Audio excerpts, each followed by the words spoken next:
हर हर महादेव। जय भोलेनाथ। जय श्री राम। जय बालाजी महाराज। आज मैं मंगलवार व्रत की कहानी लेके आई हूँ जो कि आपको सुनाऊँ। जो भी भक्त मंगलवार व्रत करते हैं या फिर नहीं कर पाते हैं लेकिन कहानी सुनते हैं उनकी भी समस्त मनोकामनाएं भगवान बजरंगबली उनकी पूर्ण करते हैं। किसी नगर में एक बुढ़िया माई रहती थी जो कि भगवान हनुमान जी की बहुत बड़ी भक्त थी। उसका एक पुत्र था जो कि मंगलवार वाले दिन उसका जन्म हुआ था, इसलिए उसने अपने पुत्र का नाम मंगलिया रखा। तो मंगलवार वाले दिन ना तो बुढ़िया मिट्टी खोती, ना अपने आंगन की लिपाई करती, विधिवत रूप से भगवान बजरंगबली की पूजा आराधना करती और उन्हें मीठा भोग लगाती। एक दिन बजरंगबली ने बुढ़िया माई की परीक्षा लेने के लिए उसके घर पे आए। साधु का रूप लेकर उसके समक्ष प्रकट हुए और उससे कहा कि बुढ़िया माई कोई है जो मेरी मनोकामना पूर्ण कर सकता है। बुढ़िया माई ने कहा कि कहिए साधु जी, क्या है आपकी मनोकामना। तो साधु ने कहा कि बुढ़िया माई, सबसे पहले मुझे अपने आंगन को लीप कर इसमें चूल्हा जला के दो, मैं इस पर भोजन बनाऊंगा। बुढ़िया माई ने कहा कि हाथ जोड़कर खड़ी हुई और कहा कि इसके अतिरिक्त और कुछ मांगना हो तो मांग लो, लेकिन आज मैं ये नहीं कर सकती।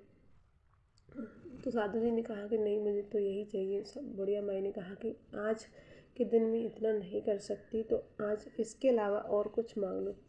साधु ने कहा कि पहले मुझे वचन दो, उसके बाद ही कुछ मांगूंगा। साधु की बात सुनकर बुढ़िया माई ने उन्हें वचन दे दिया। साधु ने कहा कि बुढ़िया माई, अपने पुत्र को बुलाओ मैं और उसके ऊपर आग जलाओ, मैं उसके ऊपर खाना बनाऊंगा।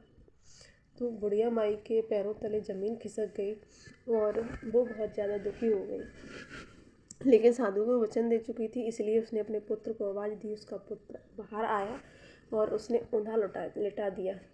लिटाने के बाद में साधु ने कहा कि बुढ़िया माई, इस पर आग जलाओ। तो बुढ़िया माई ने रोते सिसकते हुए उस पर आग जला दी और घर के अंदर चली गई।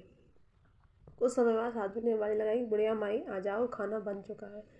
बुढ़िया माई आई और उससे कहा कि अपने पुत्र को आवाज़ लगाओ, खाना बन चुका है। बुढ़िया माई ने कहा कि हे साधु, क्यों मुझे परेशान कर रहे हो, मेरे दुखी मन को और ज़्यादा परेशान कर रहे हो। मैंने अपने पुत्र को स्वयं आग के हवाले कर दिया।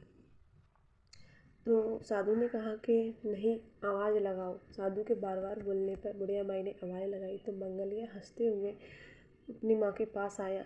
बुढ़िया माई यह देखकर हैरान हो गई और उनके चरणों में गिर गई अपने पुत्र सहित। तभी बजरंगबली ने अपने सच्चे रूप में आकर उन्हें दर्शन दिए और कहा कि सदैव तुम्हारे घर धन संपत्ति भरी रहे, हमेशा खुश रहो, आपकी हर मनोकामना पूर्ण हो। इसी तरह से बजरंगबली की जो भी भक्त कथा सुनता है, कहता है, हुंकारा भर रहा है, उसकी समस्त मनोकामना, हे बजरंगबली भगवान, उसकी समस्त मनोकामनाओं को पूर्ण करना। इसी तरह से जो भी भक्त मंगलवार का व्रत करता है, कथा सुनता है, बजरंगबली को पूरे विधि विधान से मानता है, उसकी समस्त मनोकामना बजरंगबली भगवान पूर्ण करते हैं। जय श्री राम। जय बालाजी महाराज।